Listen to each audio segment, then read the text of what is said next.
Harambe hii Lafe Town. Gajana ciuria kuma kuri atongoria amwe itironekana ta ikurigiriria atongoria thirikari-ini matongoretio ni munini wa President Professor Kithure Kindiki gutigithia tabarĩra cia ukuria icigo-inĩ itiganĩte bũrũri-inĩ. Wacha nione wanasema mwadi fire. Umuthi Kindiki na atongoria angĩ magikinya kaunti-inĩ cia Mandera na Wajir gutwarithia na mbere tabarĩra ici. Kitambulisho mutajiandikisha? Kindiki mutongoria wa arĩngĩ bunge-inĩ ya bũrũri Kimani Ichung'wa na mũruna wa Senate Aaron Cheruiyot gatagatĩ kangĩ makinyĩrĩria thirikari ya Kenya Kwanza nĩ heanĩte gutigĩrĩra gũtirĩ gĩcigo gĩtegũkũgunĩka na ũthii wa na mbere hatarĩ gũthutũkanio. Tunataka tuwaambie wa Somali ni wa Kenya kama wa Kenya wengine, na mko na haki ya kupata maendeleo kama jamii zingine za Kenya.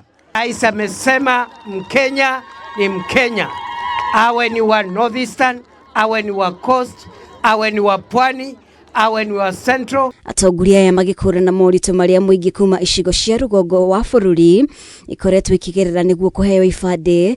Kindiki agĩtũgĩria President Ruto nĩ kweheria ũthutũkania ũheani-inĩ wa ibandĩ. Mkenya ni Mkenya.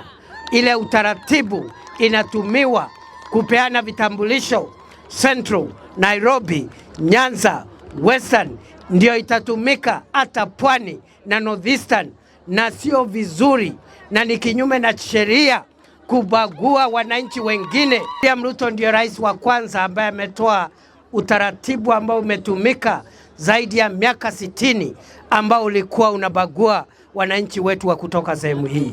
Atongoria amwe matinetigithia gukirira uria wari munini wa president makiuga uteti wake ni wa ngayukano na kunyarara kabira imwe. Cheruiyot akimenereria mĩario yake ari bũrũri-inĩ wa Amerika. Wewe umeenda Amerika ukasema wa Somali ni terrorist. Wewe ndiye terrorist wa siasa na wa Kenya hapa Kenya. Kweli si kweli?